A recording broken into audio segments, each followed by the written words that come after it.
Edappadi Palaniswami vs Stalin. யார் உண்மையிலேயே முதல்வர் பதவிக்கு தகுதியான தலைவர்? வரலாற்று பக்கங்களை கொஞ்சம் புரட்டி பார்ப்போம் வாங்க. ஸ்டாலின் அப்பா பேரு உங்க எல்லாருக்கும் தெரியும், கருணாநிதி, திமுக தலைவர். எடப்பாடி அவர்கள் அப்பா பெயர் உங்களுக்கு தெரிய வாய்ப்பில்லை. அவர் பெயர் கருப்ப கவுண்டர். அவர் ஒரு விவசாயி. கருணாநிதி திமுக தலைவர், நம்பர் 1 செல்வந்தர். அவரின் மகன் ஸ்டாலின் பசி பார்க்காதவர், ஏழ்மை அறியாதவர். ஒரு ஏழை விவசாயியின் மகன் எடப்பாடியார் பசி அறிந்தவர், ஏழைகள் மனம் புரிந்தவர். ஸ்டாலின் பிறந்தது 1 மார்ச் 1953. எடப்பாடி பிறந்தது 12 மே 1954. 1970களில் தான் இருவருமே அரசியலுக்குள்ள முழுமையா வர்றாங்க. எடப்பாடி அவர்கள் எம்ஜிஆர் அதிமுகவை ஆரம்பிச்ச அதே 1972ஆம் ஆண்டு அவர் மேல் இருக்கிற பிரியத்தால சிலுவம்பாளையம் அப்படிங்கிற ஒரு சின்ன கிராமத்தோட கிளைக்கழக செயலாளராக தன்னோட அரசியல் பயணத்தை துவக்கிறார். ஸ்டாலின் அவர்கள் 1973ஆம் ஆண்டு திமுக என்கிற இயக்கத்தோடு பொதுக்குழு உறுப்பினரா தன்னோட பயணத்தை துவங்குறார். 1982 இந்த வருஷம் எடப்பாடி அவர்கள் தன்னோட உழைப்பால கட்சியில நல்ல பேர் வாங்கி எடப்பாடி ஒன்றிய கழக செயலாளர் அப்படிங்கிற முக்கியமான பதவிக்கு தன்னை உயர்த்திக்கிட்டு வரார். திமுக இளைஞரணி துவக்கப்பட்டு அதே ஆண்டு ஸ்டாலின் அவர்கள் திமுக இளைஞரணி செயலாளர் பதவிக்கு கருணாநிதி அவர்களால் உயர்த்தப்படுகிறார். அந்த இளைஞரணி செயலாளர் பதவியில் ஸ்டாலின் அடுத்த 40 வருஷம் இருந்தாருங்கிறது இன்னொரு கதை. எடப்பாடி அவர்கள் 1985 ஜெயலலிதா பேரவைக்கு சேலம் மாவட்ட தலைவராக உருவாகிறார். 1987 எம்ஜிஆர் மறைவு. இந்திய அரசியலும் தமிழக அரசியலும் மிக முக்கியமான மாற்றங்களை சந்திச்சது. எம்ஜிஆர் மறைவுக்கு பின்பு அம்மா ஜெயலலிதா என்கிற பெண் ஆளுமையா தன் வழிகாட்டியா நினைத்து அம்மாவின் நிழலாக அதிமுகவின் அன்பு தொண்டராக மாறினார். ஆனா அதே நேரம் ஸ்டாலின் அவர்களை கட்சியின் அடுத்த தலைமையா நிலைநிறுத்த வைகோ போன்ற ஆளுமைகள் பின்தள்ளப்படுறாங்க. மக்கள் கிட்ட ஸ்டாலின் அவர்கள் முகத்தை பிரபலப்படுத்த தொலைக்காட்சி தொடர்கள், 2 படங்கள்னு பல லட்சங்கள் முதலீடு செய்யப்பட்டது. அதே சமயம் ஸ்டாலின் அவர்கள் மீது ஒரு பெரும் பாலியல் குற்றச்சாட்டு வைக்கப்பட்டதும் இந்த காலத்தில்தான். 1989 எம்ஜிஆர் மறைவுக்கு பின்பான முதல் தேர்தல் அதிமுக ஜெயலலிதா அணியில் எடப்பாடி தொகுதியில் போட்டியிட்டு முதல் முறையாக எம்எல்ஏ ஆகிறார் பழனிசாமி அவர்கள். அந்த தேர்தல்ல இரட்டை இலை என்கிற சின்னம் முடக்கப்பட்டதால் அதிமுக ஜெயலலிதா அணியில் அறிமுகமில்லாத சேவல் சின்னத்தில் போட்டியிட்டு அம்மாவிற்கு வெற்றியை தேடித் தந்தார். அன்று முதல் பழனிசாமி எடப்பாடி பழனிசாமி ஆனார். ஆனால் அது மு.க. ஸ்டாலினுக்கு 2வது சட்டமன்ற தேர்தல். 1984 தேர்தலில் ஏற்கனவே போட்டியிட்டு தோல்வியே தழுவியிருந்தார். என்னதான் தந்தையால் பிரபலமாக இருந்தாலும் கட்சியின் சப்போர்ட் இருந்தாலும் முதல் சட்டமன்ற போட்டியில் தோற்றார் என்பது வரலாற்றில் மிக முக்கியமான விஷயம். தமிழக மக்கள் தந்தையை ஏற்றதைப் போல மகனை ஏற்கவில்லை. 1991 தமிழகத்தில் ஆட்சி கலைக்கப்பட்டு மீண்டும் சட்டமன்ற தேர்தல். இம்முறையும் பழனிசாமி அவர்கள் எடப்பாடி தொகுதியில் 1989 விட அமோக வாக்கு வித்தியாசத்தில் ஜெயிக்கிறார்.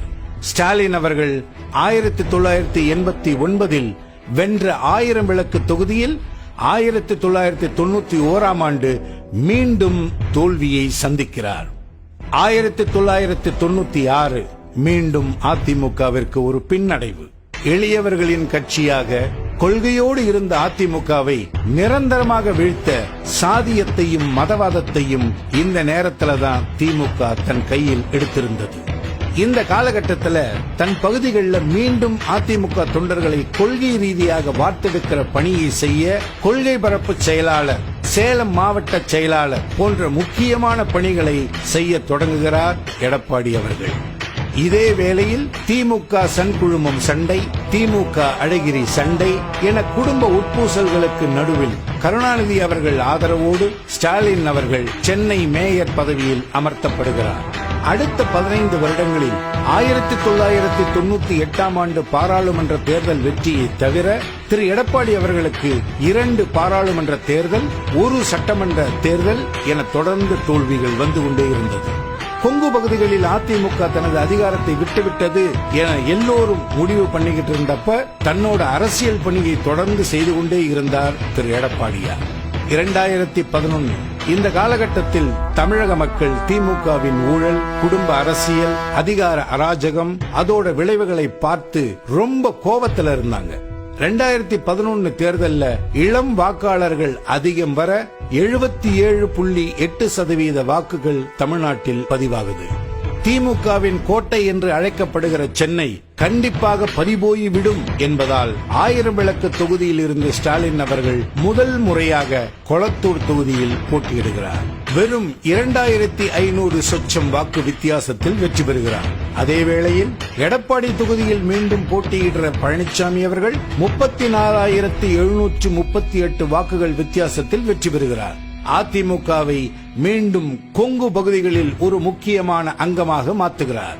தமிழக அமைச்சரவையில நெடுஞ்சாலை மற்றும் சிறு துறைமுகங்கள் துறை அமைச்சர் பதவி வழங்கப்படுகிறது.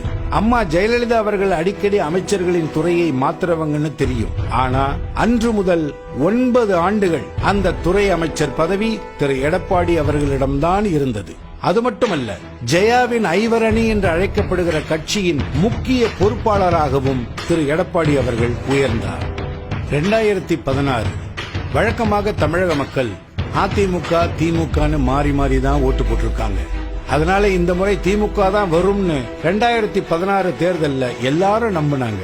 அம்மா ஜெயலலிதா எடப்பாடி அவர்கள் கிட்ட நீங்க வேற தொகுதியில வேணா போட்டியிடுங்க என கேட்க, நாம கண்டிப்பா ஜெயிப்போம், கொங்கு பகுதி நமக்கு தான் உறுதி கொடுத்த எடப்பாடி அவர்கள் 42,022 வாக்கு வித்தியாசத்தில் ஜெயிக்கிறார்.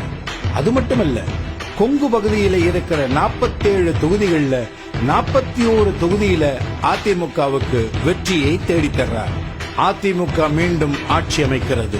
மீண்டும் தமிழக நெடுஞ்சாலை மற்றும் சிறு துறைமுகங்கள் துறை மட்டுமல்லாமல் பொதுப்பணி துறையும் எடப்பாடி அவர்களுக்கு வழங்கப்படுகிறது. ஸ்டாலின் அவர்கள் கொளத்தூர் தொகுதியில் ஜெயிச்சாலும் திமுகவின் தோல்வியால் மீண்டும் குடும்ப வாரிசு அரசியல் கனவு சிதைக்கப்படுகிறது.